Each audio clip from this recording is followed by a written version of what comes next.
For those of you who don't know, which should be most of you, because 7 people know this, tomorrow is National Gooblet Day. And once again, you might see a pattern repeating here, but for those of you who don't know, because it should be 32 people, a gooblet is this colorful little orb goblin. But scratch that, it looks a bit more like this. Now, I'm gonna get crazy for a second. For those of you who don't know, which most of you actually probably will know, like I said, getting crazy, that thing's not real. You can probably tell by looking at it. He actually came from my noggin. I thought him up. That's not the point though. Gooblets are these cheeky little ragamuffins that tend to commit some dastardly deeds, such as putting cats in trees and drawing on the walls. The dasticity of these deeds is off the charts, especially because I don't think there is a chart, and I'm pretty sure dasticity isn't a word. Anyways, let's get back to the topic on hand. Gooblets tend to live in swampy and marshy areas, and they've come to adapt to these climates. Over time, they've taken on the consistency of a beach ball.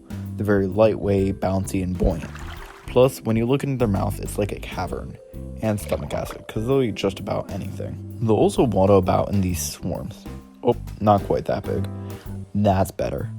Oh yeah, they also make these weird little sounds. They kind of go... The reason I actually created the Gooblet was because earlier this year I was taking this digital art class for school.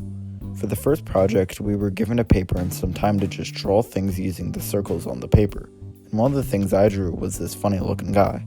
After that, we learned the basics of Adobe Illustrator and had to create our favorite circle design on the program. After I made it, my friend and I named it Gooblet, and I ended up using them in nearly every other project in that class. For the first thing I made with them, I just recolored them when I was probably meant to be paying attention. Then I made some motivational posters, some for fun, some for a project. I did a parody of the Hang in There poster, which may be my second favorite. A version of one of those posters that just have a word and then some stock photo, this one saying achievement and having an astronaut gooblet. I have a walk your talk poster, but this time it's a waddle your because that's what they do instead of walking and talking. And lastly, my personal favorite, we got a jetpack gooblet, it reaching for the stars. Then along with motivational posters, I also made 2 movie ones. I first made the Jaws one for fun, but then a couple weeks later we actually had a movie poster project. Luckily, I was expecting to have one eventually, so I started making Marvel Gooblets before the project. I started with Spider-Man Gooblet, but sadly he was never used. I did use the rest of them though to recreate a movie poster from the first Marvel movie. For my first Photoshop project, we had to make a web page. For mine, I made one of those zoo adoption pages where you pay and then get a certificate and some free things. Sadly, you do not actually get a penguin. Found that one out the hard way. For the free thing you get on my webpage, on purchase you get a photo of your Gooblet. Then after the first month you would get some of the posters from before. The next month you would get some stickers and then so on. Then to the right of this section there are some reviews. Right above the reviews it explains the reason why this website would exist in the first place. It is actually because of the rapid decline in the Gooblet population. This decline is being caused by things such as destruction of their homes, with swamps and marshes being used for things like cities, urbanization, and clown factories. Robot clowns. Along with the increase of their most ferocious predator, pterodactyls. The Gooblet population has been plummeting. There are also a lot of Gooblets to choose to adopt.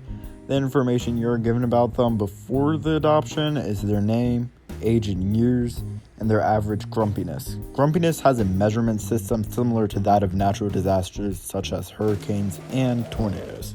The first one is the classic Gooblet being 193 years old, grump being a category 2.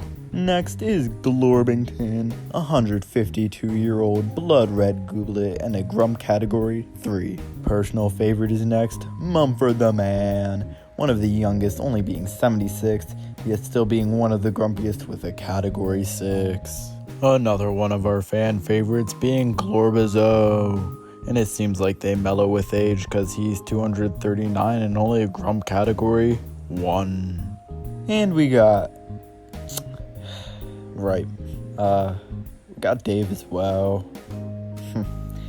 Yeah, no one is really a fan of Dave, so we made it that if you like accidentally click on him to adopt him, the website won't let you. I guess if you're interested, he's 2,349 years old and really, really sad. And on to our next one, we got Glorpsworth, Destroyer of Timelines. He's older than time and his grumpiness rivals all. My friend and I find the idea funny that when you order him, you just hear it from the sky, "It's Goobin time," and it's like a flashbang as he consumes the world. Now it's on different Gooblet-themed products. For the first one, we had to make our own drink, and I thought it'd be funny to make hot aid, and it would be a fall flavor like cinnamon or apple cider. For the mascot, I just Gooblified the Kool-Aid Man, and then for the packaging, I just tried to make it look like the normal Kool-Aid packaging. Along with the drink project, we also had a candy project. For this one, my friend and I were just coming up with disaster-related names for already pre-existing candy. For example, I ended up making Double Trouble instead of Double Bubble, Dummies instead of Smarties, and Life Takers instead of Life Savers. Then I also made a carton of Gooblet ice cream because while making the Jaws poster, I came up with the idea for Gooblet ice cream cone and was able to use that for a later project being, well, the candy one. During this project, my friend and I also agreed that if you blended and mixed a bunch of Gooblets, they would become an edible taffy kind of texture. It may still be alive though, not moving, just a tad bit of anchor ganking. Then for my final Photoshop project, we needed to use photos. So to get around this, I made a clay Gooblet and took photos of that. For the project though, I just tried to fit a bunch of funny scenes into this one big fight.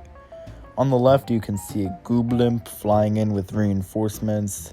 The central bottom is actually not me, but my friend fighting off Gooblets with a lightsaber.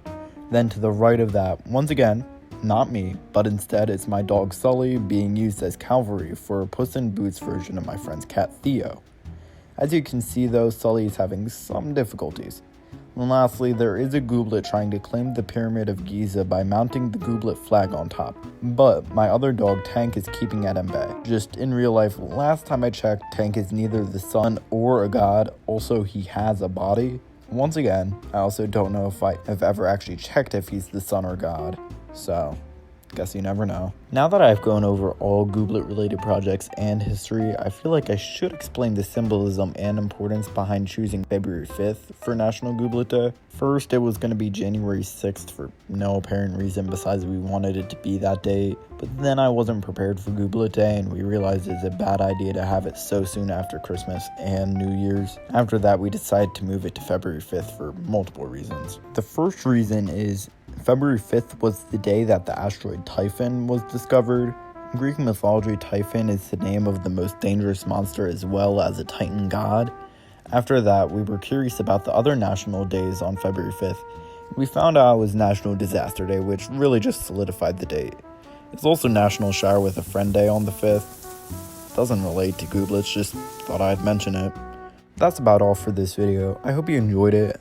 Have a hazardous National Gooblet Day, and thanks for watching a nerdy guy do nerdy things. See ya.